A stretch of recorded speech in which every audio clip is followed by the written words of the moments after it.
Salut à tous, c'est Skadi, bienvenue sur ma chaîne.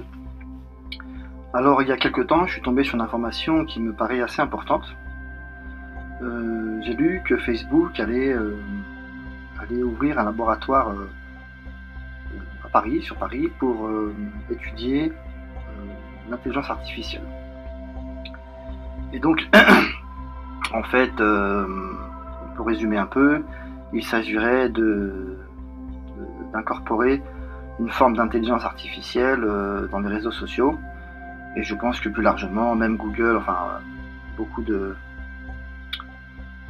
sites internet tentent d'incorporer cette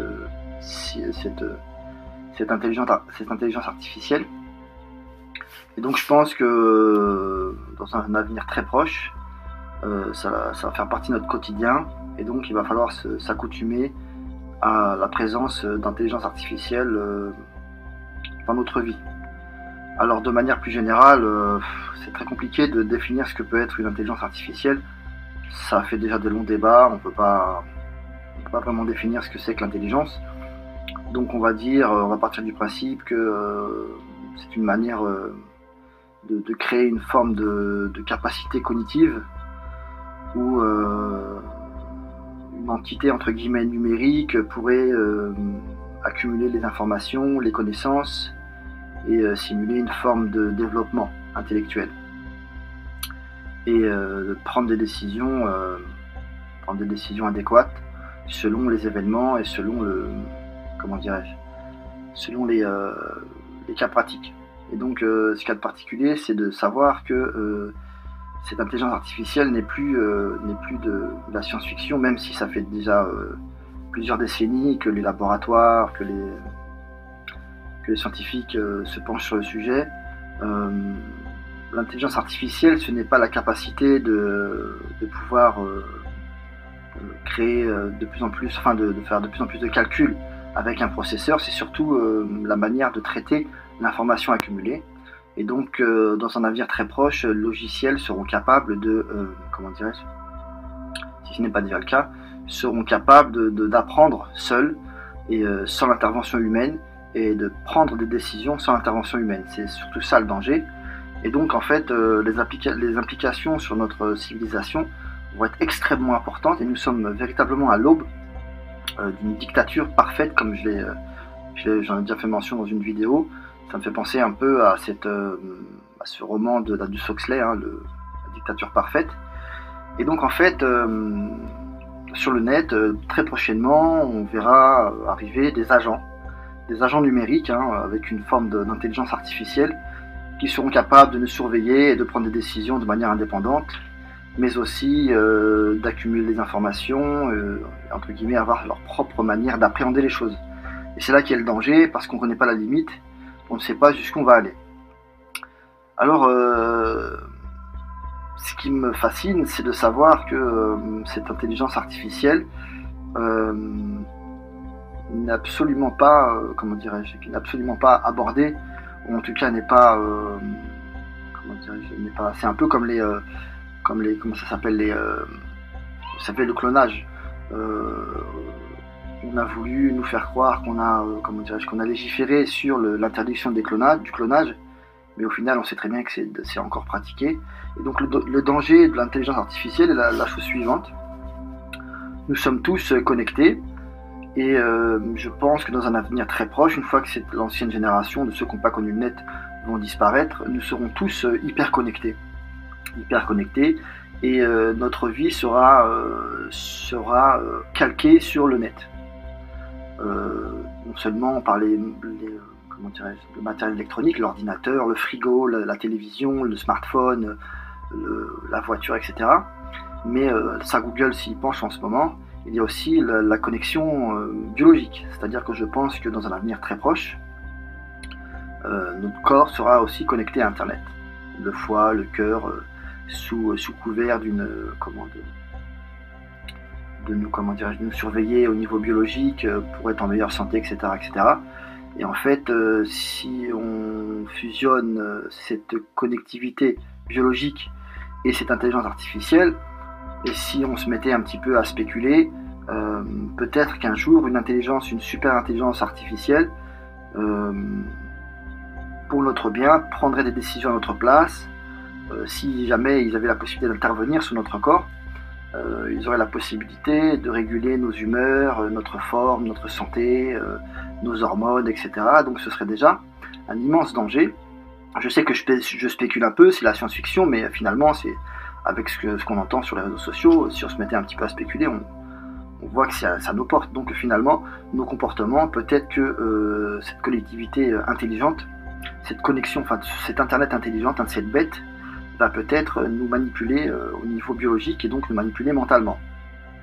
Donc ce qui est formidable en ce qui concerne cette intelligence artificielle, c'est que je trouve qu'il y a deux processus qui se combinent. Il s'agit justement de cette création de cette intelligence artificielle, comme je l'ai dit. Il y a aussi nous, cette conscience naturelle créée par Dieu, ça c'est mon avis, hein. Cette intelligence naturelle créée par Dieu, eh bien on tente de la numériser. Et donc, comme je l'ai dit, comme nous allons être hyper connectés, même biologiquement, je pense que la personne qui n'aura pas de vie sur le net sera considérée comme quelqu'un de douteux. Donc, ces deux processus qui se combinent, donc une intelligence artificielle qui s'érigerait en maître sur le net, et puis nous, les esclaves que nous allons tenter d'enfermer sur le net. Voilà. Et donc, cette application de l'intelligence artificielle, on pourrait imaginer qu'il y a un ordinateur central, ça j'y reviendrai tout à l'heure. Eh bien, ce qui est incroyable, j'ai entendu un débat là-dessus.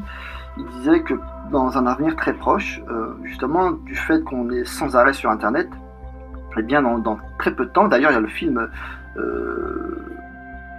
film iRobot, pour ceux qui connaissent, où ils en font mention, on va être capable de créer un avatar post-mortem. C'est-à-dire qu'on aura tellement d'informations sur nous, tout au long de notre vie. Une fois qu'on sera mort, ils seront capables de reconstituer un avatar de nous-mêmes, hein, alors qu'on est mort, avec une capacité relativement importante.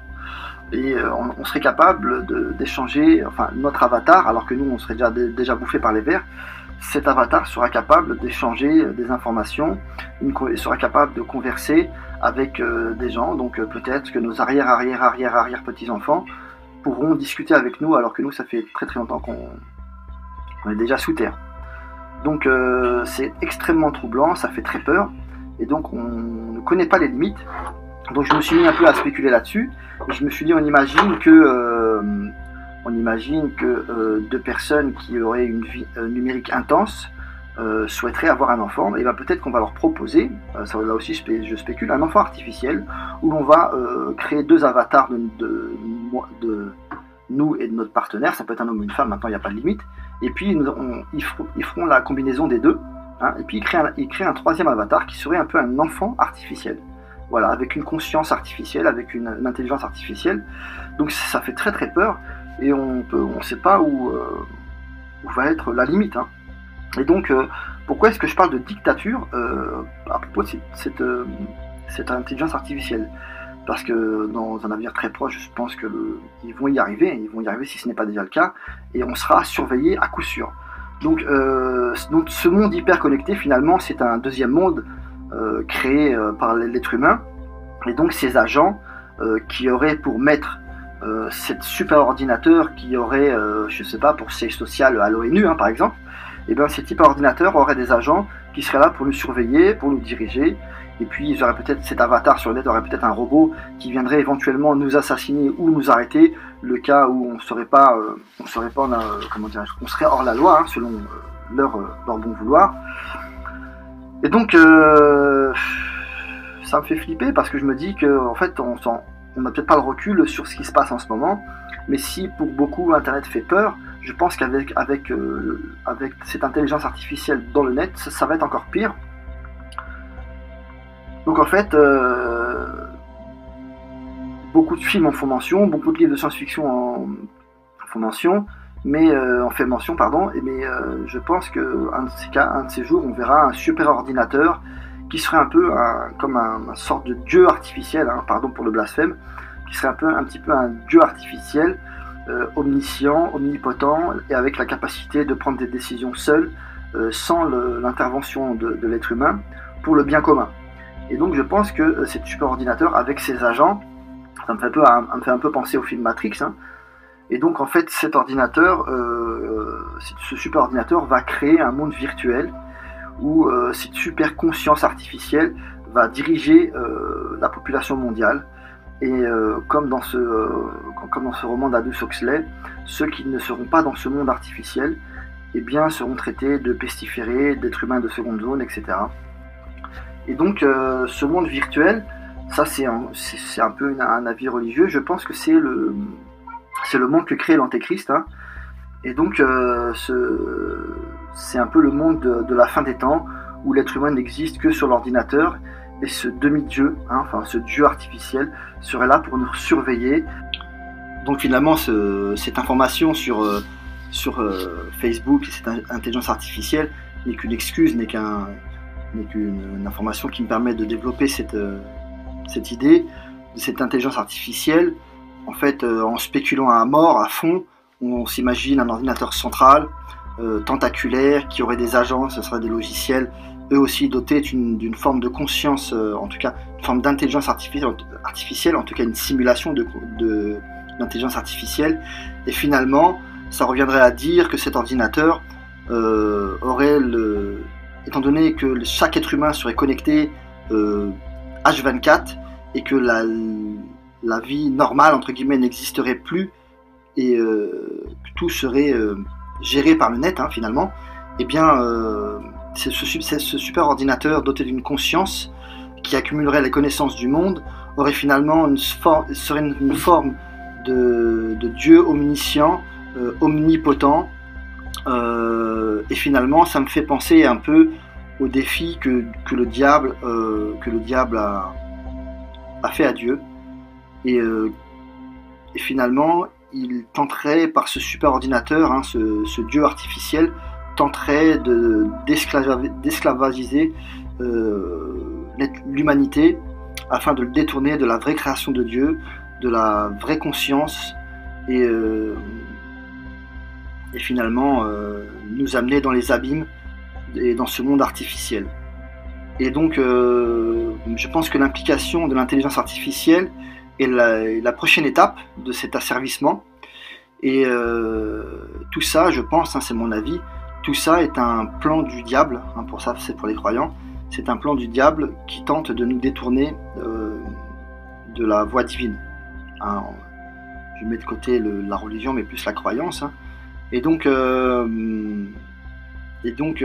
voyez bien que nous sommes tous connectés. Alors imaginez dans 20 ans, dans 30 ans, s'il n'y a pas un conflit mondial avant, s'il n'y a pas la destruction totale avant, à moins que justement peut-être que cette intelligence omnisciente et omnipotente, artificielle, hein, peut-être incarnera la solution pour ceux qui ne veulent pas être dans le dans le désastre, dans la misère, quoi. Donc ça me fait peur parce que je me dis que on connaît pas les limites de ce truc-là, quoi. On sait pas jusqu'où ça va aller, et pour l'instant on n'a pas légiféré là-dessus, et parce qu'on se dit que c'est rien, quoi. On se dit que c'est rien, mais déjà les dégâts que fait Internet. Alors imaginez si les implications sur notre vie seraient plus importantes, comme je dis, sur la biologie, sur notre corps, sur notre biologie, sur notre comportement, sur notre vie, sur notre manière de penser, imaginez que demain vous recevez un coup de fil et que vous serez incapable de faire différence, et vous ayez un débat philosophique avec cette personne au bout du fil, et que vous êtes incapable de faire la différence, de savoir si c'est un être humain ou un logiciel qui vous parle. Et bien les implications sur notre civilisation et sur notre monde sont extrêmement importantes. Et donc ça, je pense véritablement que ça fait partie de cette... ça c'est ma croyance, hein, fait partie de ce processus de la fin des temps. J'ai pas parlé de fin du monde, hein, j'ai parlé de fin des temps. C'est partie de ce processus de la fin des temps. Et donc peut-être qu'il, hein, je mets il de manière générale, il tente de créer un Dieu artificiel omniscient, omnipotent, au service du diable. Et donc de cette élite au service du porteur de lumière. Voilà, je vous remercie, je vous dis à plus tard.